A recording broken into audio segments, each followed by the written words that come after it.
What up, African world? It's Home Team here, and I'm back at it with another video of African history, culture, and worldview. And welcome back to my series, A Closer Look. And today, we're going to be taking a closer look at the Tuareg people.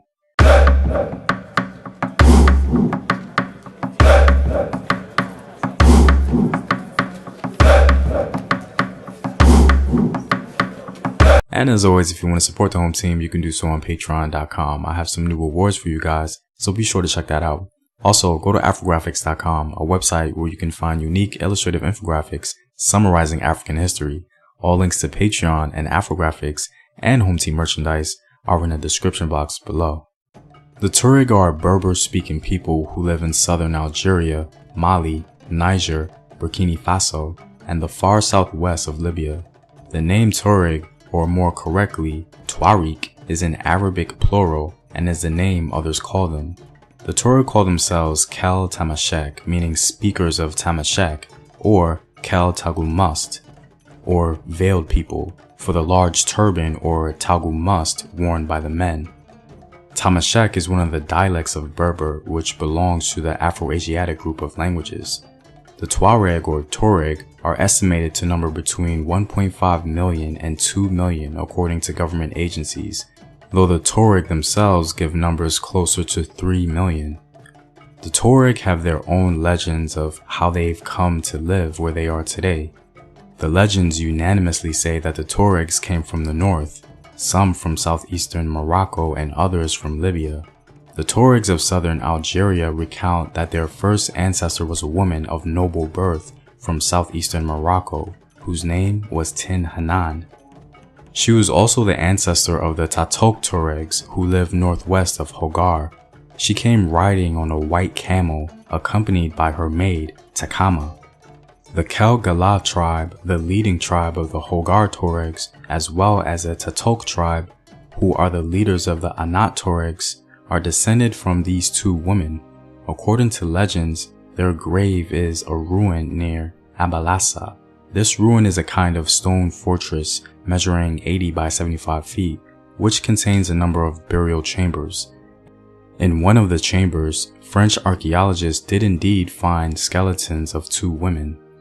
Often called the blue people because of the color that the indigo dye of their clothing leaves on their skin, the Tuareg are a semi-nomadic people.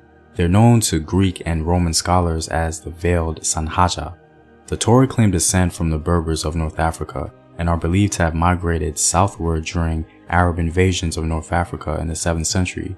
These migrants eventually developed several political confederations called Kels, all of them affected by caste hierarchies and clan memberships. Some Tuareg confederations, particularly the Kel Away and Kel Gres, migrated into the savanna zones of the Sahel. Many people often wonder why they see such vast diversity amongst the Tuareg people as it pertains to their physical characteristics. This can be explained due to Tuareg history.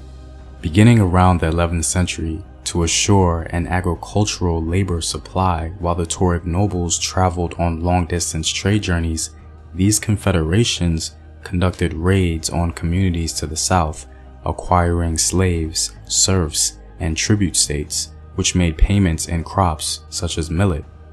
By the 15th century, Tuareg society recognized numerous categories of status and caste. These included the Iklan, or slaves, the Erawelin, the descendants of the Iklan, or slaves, and the Imrad, the tribute-paying clients, as well as the Tuareg nobles, who had a tendency to be of a lighter complexion in general. They called themselves the Emajerin, which is Arabic for the proud and free. Most Iklan, or slaves, once captured, were traded to another federation to reduce the chances of escape. The slaves were then assimilated into Tuareg society and culture, cultivating palms, vegetables, and grains on their owner's land, and sometimes accompanying trade caravans. Although subordinate to the nobles, the Iklan, or slaves, were generally considered part of the family, and both loyalty, cooperation, and marriage offered opportunities for social mobility. In fact, the founder of one of the most prominent cities in the medieval world, Timbuktu, was by an Iklan woman. The woman's name was Buktu, and Tin means well, hence the Well of Buctu or Timbuktu. Tuareg confederations had established control over several important trans-Saharan trade routes. Despite the varying levels of power that the Tuareg possessed, they could never seem to have total dominion over the region, as the empires of the Soninka, Mandinka, and Songhai became the preeminent power in the region, in many cases some Tuareg clans being loyal to the Manza of Mali. Later, in the face of increasing internal pressure from the Hausa, Fulani, and the Sokoto Caliphate, Tuareg nobles attempted to forge a more centralized kingdom.